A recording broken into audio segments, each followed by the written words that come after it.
I went no contact with my entire family after my dad beat up my husband.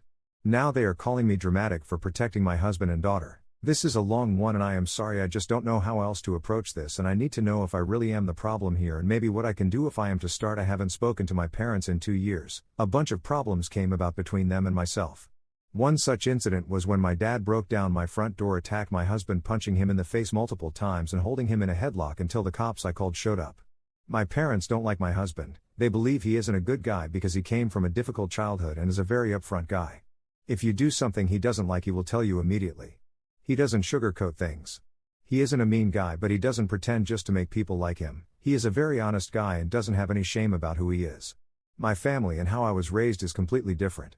Image was everything. Perception and opinions of others are more important than the actual truth, and if you don't fit the little bubble they created, they will tell everyone but you how very disappointing you are to them. Communication in my house growing up was not a thing. We did as we were told, followed rules and expectations.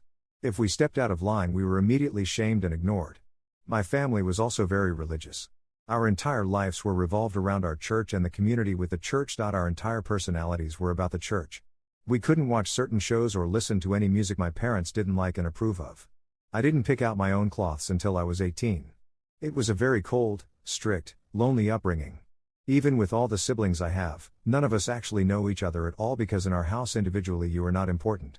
I got married at 21 to a guy my family didn't like. Our wedding was almost cancelled because of them, and they have constantly put me and my husband in a negative mindset and always try to give us advice when we don't ask for anything from them. My husband went through a mental health crisis and started drinking heavily and wanting to harm himself. Him and I worked on his health for the past 7 years since and have gotten so much closer because of it.